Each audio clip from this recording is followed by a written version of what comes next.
What about that? Another player I did want to ask about, Gio, is the aforementioned Jampi, the Finnish, whatever he is in this game. Yeah, Jampi. So I remember when Stage 3 started and I started casting VCT, I was not a fan. And it's not that I thought that he was bad, it's that I just couldn't figure out like what he was meant to be. Because it was like, so what, he's played on like Sentinels, but he's also playing a lot of Jet. But then I felt like the way that he played Jet was very different to the way that you saw other people play Jet. And then it was around that time that he was IGLing, if I'm not mistaken. Okay. And I remember like watching him and thinking this looks uncomfortable. Like there was just really something I didn't like about it. Is I just felt like he, as an individual, had a lot of potential, but was in a situation that was not necessarily conducive to him finding a lot of success, which is kind of crazy because it's like statistically, he would actually do pretty well in a lot of situations. Like it was clear that he was very, very good. I just personally never really liked the way that I had an issue with the whole like him IGLing while also trying to play Jet. Like I thought those things had to be separated, and that could be a personal philosophy thing rather, you know. But he's someone who I've always kind of been like, yeah, I understand that he himself is good, but I would like to see him play the game differently, or at least that's how I felt very strongly when I was casting VCT EMEA, which is the latter half of last year. Yeah, I think you hit on a lot of good points. Definitely the IGLing Jet thing was something that he actually came to me and said, like, I don't think I can IGL as well on this agent. Like, he definitely felt like it was too hard to concentrate at, like, different things at once. He's trying to make space and, like, look at the minimap. It didn't really, like, work. That's why we changed him over to some more supportive roles. Jampi in general is... like I think he's a superstar. I think he really is. I was so surprised of him. I messaged him while he was still playing CS. I basically just messaged all the people when the game was early on that were like VAC banned and stuff like that. They're Perfect like, idea, yeah, literally just like, well, like, and like he's an up and comer. And then he messaged me. He's just like, no, I'm gonna stick with CS. I was like, okay. And then like 3 months later, I think something was going on with the Ents guys, and he was like, yeah, I'll give it a try. I think we gave a few trials to like Yugi just because I wanted to see like what the AWPing Jet stuff was like. And like it was super strong. So we're like, okay, I need a Jet AWPer basically because we didn't have one at the time. So yeah, we got him in. I was so surprised by him. I didn't think he would have like this leadership kind of role. I didn't think he would have like this motivational. He's just like seems a bit quiet, doesn't he?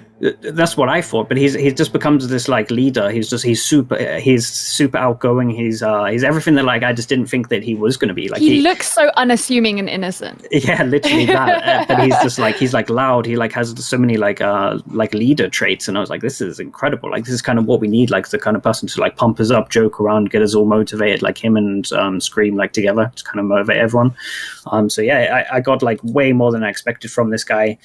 He's the best to work with. He's the most coachable. He's the best work ethic. Like I can't sing this guy's praises enough. I think he's incredible. I really do. So that's kind of why I thought that he would be able to do the IGL, just because I have full belief in this guy. I felt like he could do everything. Like I felt like I could just give him so much stuff, and if he had enough time and everyone believed in him, I think he could achieve crazy things. What you're saying about like him trying to like definitely, I had to like reel him in a lot. With like the Jet on attack, he would just start dashing at people.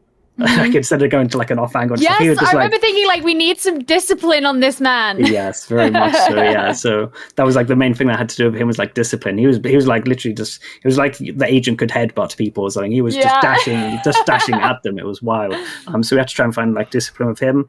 And yeah, just try and find his role in the team. I think sometimes he gets a bit too carried away. He's very young, he's very enthusiastic, so sometimes when he's on these agents that can do this stuff, he'll like go before like waiting for the team or stuff like that. So he's kind of like the most like, I felt like I had to do the most work with him, but I felt like he was the most open to it. Like there was like no ego here. He just wants to get better. He just wants to be the best. Sometimes he trolls way too much, so we had to kind of like address that stuff. Like he loves it, but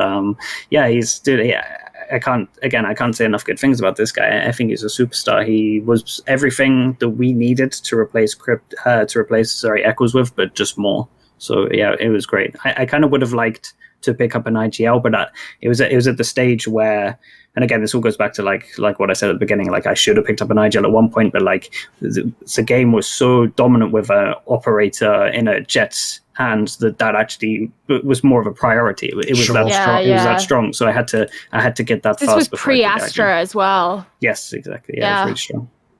Yeah, because the weird thing about Jampi is, as you say there, the key term is he was VAC banned in CSGO. So if people don't know, I actually low-key think this is why you have to have people who know the other games, or you're not going to know these players. Like, low-key, he is like one of the top 5 most important players that moved over to Valorant. Because if people don't know, he would be a star player in CSGO if he was not VAC banned. Like, if you saw this guy's skills, and then the fact that he comes from Finland and they have a good team from Finland called ENCE, right? Basically, they wanted him the whole time, dude, when he actually got old enough and became good. Because if you saw him stream, his skills were mega. Like, the funny thing is, even though he's like an AWPer and a Deagle player, he's not the guy who just like hides on the off angle. He's the guy who just goes out and shoots everyone in the head with the 1 bullet Deagle, or no scopes everyone in the fucking game. That's why, like, FPL games, people knew like this guy must be amazing. But the problem in CSGO is this: Valve basically doesn't want to police the game. They don't want to be putting out a competitive ruling itself. So what they do instead is they just have a hard and fast rule. If the VAC ever catches you, you're done. You will never play professional Counter-Strike. Now, they've changed the rules slightly now, which is like, I think it's some weird thing. Like, if you're really young enough and it was in a certain site, you can, like, there's like a 5-year period that passes now. But at the time, they're hard line. It's why he was taking them to court. He was actually suing them for, like, essentially denying him a livelihood. What the problem is, his case is also probably the most egregious example of like where you should sort of have a little bit of bend to that rule, because it's not like he was a pro player, cheated, got caught, and then was like, well, whatever, I'm going to stay playing anyway, and you should unban me because like it's been 2 years. He's someone where it really is like almost what like the lie on the forum would be. It's like, if he did it once when he was like 12. Even then, it actually seems plausible he did sell an account to someone and they just did it. So essentially, he didn't ever in any way impact the competitive game. He wasn't trying to be a professional cheater. This is just a one-off like incident of it. And it was when he was like 12 years old or something mental. Is account selling bannable in CS? The problem is this: if you sell the account and then someone cheats on it, unless you can prove that you weren't on the account, they're going to think it's you. So that's basically his problem. It's like the you're allowed to sell it. Account selling ban. Oh, you have to understand, that's also where Valve is very different to Riot. You know, Riot's like, you cannot share accounts. Like, the entire game of CSGO is like, because it's got this fucked little economy where once the game's over, we've all just blown all those thousands of dollars, by the way. We're like, there's not in real life, it's just in a video game. So the way around that was, you can just sort of sell all the shit 24/7, and you can like, that's why it's all about like having the knives and the skins and the gloves and everything. Yeah, so like, that's sort of the way they made to sort of make it like exciting to have the economy. So yeah, the problem is you can sell the accounts, but by the way, that has been a notorious problem, because you can imagine the people who did cheat just say they sold the account or it got hacked and they couldn't get into it. And then sadly, every now and then you get a real case where they did and the person is totally innocent, but basically there's sort of, it's almost like if there was no appeal process. It's just like, sorry, banned forever. Like, once a cheater, always a cheater. So he was the person where I also thought, like, fans aren't going to know it in Valorant, but like, mate, he was already, this is how good he was, Gio. Even though there were a couple of players like this, there was also obviously some of the iBuyPower players like Brax and Lord Swag, etc. They were also really skilled once top players. Here's the problem. When they got unbanned by the other people, not Valve, so they could play every tournament except the majors, because unfortunately it all builds into trying to win the major. They proved that no one's ever going to actually put you on a top team if you can't play the major. You're always going to be on the tier 2 team. The Jampi guy was so good, and Finland's so small in terms of populace. They were willing to gamble it, even when he wasn't unbanned by VAC. They were just going to say, you know what, since at the moment we're not going to win the major anyway, fuck it, bring him in. He's actually really good. So that just shows you right there, like, this guy actually was. If they'd have ever unbanned him, like I say, I thought he could have had a brilliant CSGO career. So it's just one of those ones where he's almost been gifted to Valorant. You know, like, you guys just get to have him, and maybe he'll become one of the best players. It's funny because like there have definitely been people on social media, and notably Reddit, who are very disgruntled about the fact he's allowed to play in Valorant because really? He had Holy moly, okay. I've definitely seen comments before, and it's not, I wouldn't say it's like a prevailing opinion. All right. But I've definitely seen comments from 1 or 2 individuals before who are like very strongly think like, if you had a VAC ban in CS, you should not be allowed in this game. Because here's the weird thing, if you don't know, the reason why that'll never make total sense is because the other problem is this, and this will actually break your brain when I tell you this. If you cheat, but you don't get VAC'd, but you get caught by a better anti-cheat, but it's like a third-party one, like ESEA or the ESL Wire, you are allowed to play. So here you go, Gio. Simple cheated and got ESL Wire caught, but because that's not VAC, he still plays and is the greatest player of all time and was probably going to win a second major. Like, that's just unfortunate, the like fucking alien. So it doesn't make sense, essentially. Like I say, Valve's whole thing really is just sort of like, look, I don't want to have to deal with it. So if you cross that line, it's over. So there is no rhyme or reason to it. Like, for example, by the way, you can imagine not a single fan says, like, get Simple out the game, get him out, he used to cheat. Like, no one gives a fuck, 'cause he's Simple. You would be the heretic. Exactly. You'd be the guy they beat in the street if you were the person who said, get rid of Simple. Exactly. So there's none of that, Chaz. Don't worry about that. And I think that's like a good thing why, like a good example of just the whole thing of why Valorant and CS like coexisting together is great, because like this is why we actually saw them, like they reversed his VAC stuff. They added the rule, like you said, like they changed their stances on it because they saw the people were going to another game. That's why like I saw these people like arguing like, what's like, oh, this is a better game, this is a better game. Like, it doesn't matter, dude, like whatever you prefer is good. Like, it's great for the ecosystem to have both of them side by side because they're competing. Like, that's incredible. They had no competition, so they could do the crazy rules, like you're saying, like one VAC ban for the rest of your life. Like, they could do all of that stuff. They could do whatever they want. But now that this is in place, it's great. Like, that's why I see all these people like arguing about the two games. Like, it doesn't, like, I genuinely prefer Valorant to CS. Like, I do. That's just my opinion. I think CS is an incredible game. I spend like all of my life doing it like 15 years or something of my life, like playing just iterations of CS. I love it. But like, I prefer Valorant. At least I think I do. It's been enough time for it to kind of settle in. I think I just prefer the game. Like, it's fine to like both games. Like, they're good coexisting. It's perfect. That's what we needed for a long time. Sure. It's like takes away the monopoly sort of. Absolutely, ideas, right? It's like you said, the problem is, like, I mean, low-key, this is actually why, if I was Valve, I would just go the extra step and just make it, like, the obvious thing to do would be, if it wasn't in professional play, make it, like, I don't know, 2 or 3 years and you can just play a professional player. Because in that scenario, the other thing they're mistaken is this, and this is just a game dev way of thinking, not the way people in esports think. They're really thinking of it like, well, we have to treat everyone exactly the same. The guy who could be the best player and a random Joe off the street. It's like, you don't really, like, there's always, it's different how you treat people in soccer who are fucking professional from how you treat a guy in the street, isn't it? You know, it's not the same game. And then also, they might naively think like, you know, their game's so good anyone would stick around. Mate, if you stay for 2 or 3 years after you were banned and cannot play as a pro, but you are skilled enough to be a pro, that's like doing your fucking good behaviour in prison, mate. You've actually shown you love the game. And that's why the most criminal one to me ever is Steele. Steele basically is the guy who went into prison for murder and then just like became a fucking pastor, taught like 17 people how to read. They all got jobs when they got out there. They all have like families. He's like a mentor. He's at the fucking cookout with all these fucking people. And then after that, Valve's like, yeah, but you did like fucking throw that one game that wasn't even a bit like, come on, man, he's fucking paid his debt to society. Like, can this guy just play Counter-Strike? He did stay for like fucking 6 years. He just stayed waiting for one. He was just basically waiting for the phone to ring, like, surely now, like, and it never happened, sadly. Yeah, Steal the pasta. It's such a weird thing with them, and like that's kind of why. See, I don't know like my actual stance on this, because obviously like the coaching bug and stuff like that. Like, let's be honest. Like, people. Are you scared there might be someone like that in Valorant? By the way. Oh man, could you imagine? Literally, but like that kind of it's just like. The stance on all of that is just like the players must have been involved. It's like I'm kind of glad that that's on some level, yeah. So I'm kind of glad like Valorant's around, so it didn't get to like a mad stage where they're just too strict on all of this stuff. And like again, people would have thrown games like and not had it come up to life. By the way, they did. Yeah, if people don't know, this is also the area where Valve is maddening. And I can say all this shit here because, I mean, I can say about Riot, but I just want Gio to have a career, so occasionally I fucking restrain myself. But Valve, even if they were watching Suck My Dick Game Mule, I don't give a fuck. So what I'll say is this, the reason it's also mental the way they deal with stuff in that game, the other thing as well, in my opinion, when you come from a Valve game, is they're also never going to actually have like a set of rules in advance. They're going to react to you after the fact. And unfortunately, this is why my analogy always was. It's like the parent who's too busy to look what the kids are doing, right? But I tell you what, if you get their attention by being naughty enough, you're going to get the fucking hiding, aren't you? You're not just going to get told stop doing that. Because at that point, you've like interrupted them while they're working or something. They're going to go fucking mental. That's like the Valve approach, unfortunately. They don't go like, right, here's all the things that don't do. Just stay within those lines. You're fine. It's more like, right, you've really fucking pissed me off because I have to come and care about esports now, motherfucker. I was trying to create one more skin over 3 years that fucking get this guy out and they ban you completely, right? But that actually is mental the way they do it, because I have to say, when they set up like those coaching bugs and all that stuff, like, here's the problem.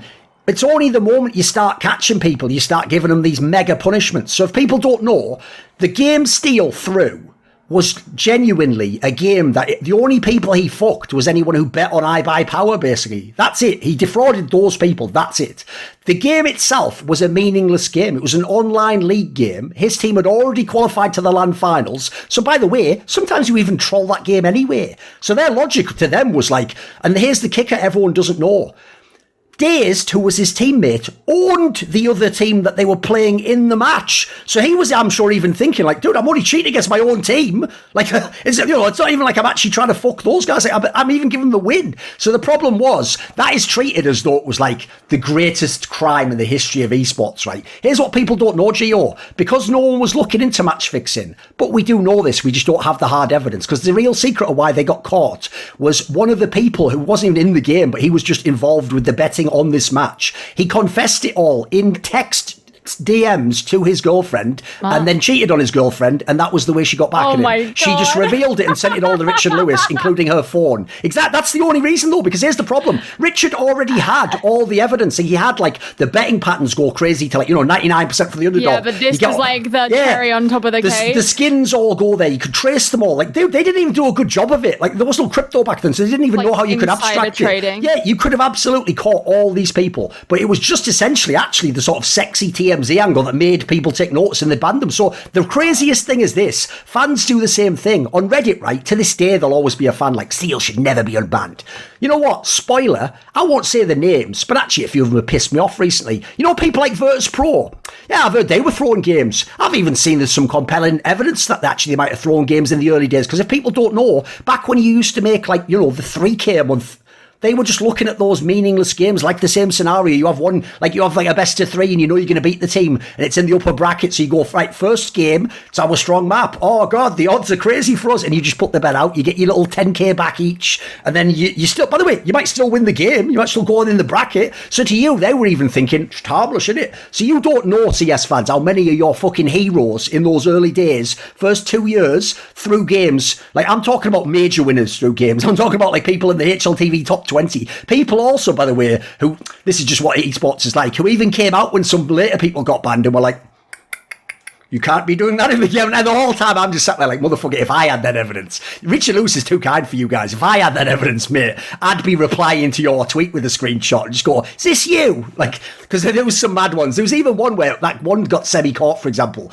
Like, basically, the great Russian player, Dorsia, who later went on to win a major, he just, like, played on, like, his girlfriend's account or something. But this is the problem, right? It's like he must actually be the ultra-feminist Geo, because he didn't naively think, well, I'm playing in this, like, random female competition, so I should probably, like, tone my skills down. He just played normally and just like dropped like 40 he played on his girlfriend's account in a women's competition? I think it was like a national tournament or something. Yeah, it was like a female CS thing. So the problem was he was just way too good. Like he played like it was not. I don't know why he doesn't understand the premise of like fit in. He just dropped like 40 on him, and then everyone was, even though that would obviously bring the most attention ever, wouldn't it? Like, wow, is this the best female player in the world? It's like, no, only for that one game because it was Dorsey playing or whatever. Like, so there was so much clownery in fucking CSGO. In that sense, by the way, as well. There's the other angle, Sliggy. I'm feeling really worried about some of these pros. I've seen it happen with my friends in talent already. They think the game is like CS, so they come over to Valorant and they start treating the industry and the scene like it's CS. And as you've seen, well, a bunch of them aren't there anymore. I think they're all fucking gone.